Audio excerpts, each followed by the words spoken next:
ಗುರು, ಪ್ರಪಂಚದಲ್ಲಿ ಅಣ್ಣ ತಂಗಿ ಸಂಬಂಧಕ್ಕಿಂತ ನಾನು ಇಷ್ಟೊಂದು ಬಾಂಡಿಂಗ್ ಇರೋವಂಥ ಸಂಬಂಧ ನಾನು ಎಲ್ಲೂ ನೋಡಿಲ್ಲ ಗುರು. ನೋಡು, ಇನ್ನೂ ಚಿಕ್ಕ ಮಕ್ಕಳು ಆದರೂ ಎಷ್ಟು ಪ್ರೀತಿಯಿಂದ ಊಟ ತಿನ್ನಿಸ್ತಿದ್ದಾನೆ ಅವನು. ನಮ್ಮ ಅಣ್ಣನ ಮಗ ನನ್ನ ಮಗಳಿಗೆ ಊಟ ತಿನ್ನಿಸ್ತಿದ್ದಾನೆ. ನೋಡೋಕ್ಕೆ ಒಂಥರ ಖುಷಿ ಗುರು.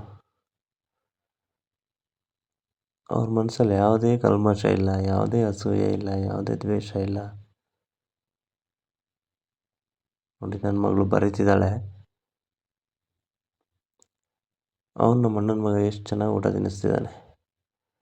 ಅದು ಹೆಣ್ಮಕ್ಳು ದೌರ್ಜನ್ಯ ಗುರು. ಹೆಣ್ಮಕ್ಳು ಏನು ನೋಡಿ ಹೆಣ್ಮಕ್ಳು ತಿನ್ಸಲ್ಲ. ಅವನು ನೋಡಿ ಎಷ್ಟು ನೀಟಾಗಿ ತಿನ್ನಿಸ್ತಿದ್ದಾನೆ. ಇವಳು ಬರೀತಿದ್ದಾಳೆ. ನೋಡೋಕ್ಕೆ ಖುಷಿ ಗುರು. ನೆಮ್ಮದಿ ಸಿಗುತ್ತೆ ಇಂಥ ದೃಶ್ಯಗಳನ್ನ ನೋಡಿದಾಗ. ಯಾರು ಹೇಳ್ಕೊಟ್ಟಿಲ್ಲ ನೋಡಿ, ಅವರೇ ಮಾಡ್ತಿದ್ದಾರೆ, ಅವರೇ ತಿನ್ನಿಸ್ತಿದ್ದಾರೆ, ಅವರೇ ಎಷ್ಟು ಚೆನ್ನಾಗಿ ತಿನ್ನಿಸ್ತಿದ್ದಾರೆ.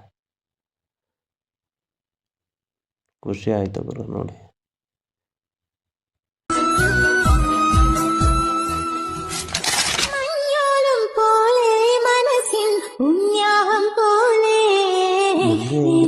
ಇವಾಗಂತೂ ತುಂಬ ಚೆನ್ನಾಗಿದ್ದಾರೆ ನೋಡಿ. ಊಟ ಮಾಡಿಸ್ಕೊಂಡು ಎಷ್ಟು ಚೆನ್ನಾಗಿದ್ದಾರೆ. ಮುಂದೆ ದೊಡ್ಡವರಾದಾಗ ಹೆಂಗಿರ್ತಾರೋ ಇಲ್ವೋ ಗೊತ್ತಿಲ್ಲ, ಹೇಳೋಕ್ಕಾಗಲ್ಲ. ಇದ್ರೂ ಇರ್ಬೋದು. ಬಟ್ ಇವಾಗಂತೂ ತುಂಬ ಚೆನ್ನಾಗಿದ್ದಾರೆ. ಕ್ಯೂಟಾಗಿ ಜಗಳ ಆಡ್ತಾರೆ, ಆಮೇಲೆ ಹಂಗೆ ಕ್ಯೂಟಾಗಿ ತಿನ್ನಿಸ್ತಾರೆ, ಆಟ ಆಡ್ತಾರೆ.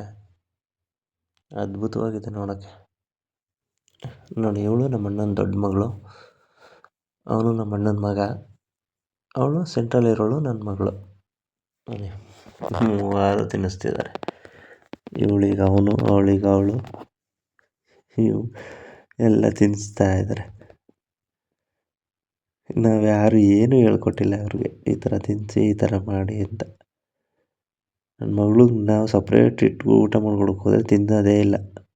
ಇವಾಗ ನೋಡಿ, 3 ಅವ್ರವ್ರಿಗೆ ಅವರವರೇ ತಿನ್ನಿಸ್ತಿದ್ದಾರೆ. ಯಾರೂ ಹೇಳ್ಕೊಟ್ಟಿಲ್ಲ ಅವರಿಗೆ, ಅವರೇ ತಿನ್ನಿಸ್ತಾ ಇದ್ದಾರೆ.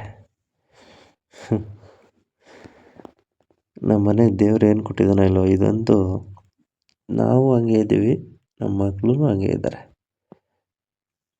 ನೋಡಿ. ಅದೇನೋ ಹೇಳ್ತಾರೆ ಗಾದೆ, ಮಕ್ಕಳಲ್ಲಿ ಹೇಗಿರ್ತಾರೋ ದೊಡ್ಡವರು ಹಾಗೆ ಇರ್ತಾರೆ ಅಂತ. ಅದೇನೋ ಭಗವಂತ ಇವತ್ತಿನ ದಿನ ಇಷ್ಟು ಚೆನ್ನಾಗಿದ್ದಾನೆ, ನೋಡ್ಕೊಂಡಿದ್ದಾನೆ ನಮಗೆ. ಮುಂದೆನೂ ಇವರು ಅದೇ ಥರ ಚೆನ್ನಾಗಿರಲಿ. ಸ್ವಂತ ಅಣ್ಣ ತಮ್ಮದಿರು ಆ ಥರ ಇರಲ್ಲ. ನಿಮ್ಮ ಮಕ್ಕಳು ಮನಸ್ಸಲ್ಲಿ ಕಲ್ಮಶ ಅನ್ನೋದಿರಲ್ಲ. ಎಷ್ಟು ಕ್ಯೂಟಾಗಿ ನೋಡಿ ಹೆಂಗೆ ತಿನ್ನಿಸ್ತಾರೆ. ಇವಳು ತಿನ್ನಿಸ್ತಾರೆ, ಅವ್ನು ಕ್ಯೂಟಾಗಿ ಬೇಡ ಅಂತಾನೆ. ಅವಳು ನನ್ನ ಮಗಳು ತಿನ್ನು ಅಂತಾಳೆ. ನೋಡೋಕ್ಕೆ ಒಂಥರ ಖುಷಿ ಗುರು, ಅದ್ಭುತ. ಈ ವಿಡಿಯೋನ ನಿಮ್ಮ ತಂಗಿಗೆ ಶೇರ್ ಮಾಡಿ. ಯಾರಿಗೆ ನೀವು ಹೇಳಕ್ ಇಷ್ಟಪಡ್ತೀರಾ? ಜೀವನಿ ನಮ್ಮ ನನ್ನ ಪ್ರಾಣ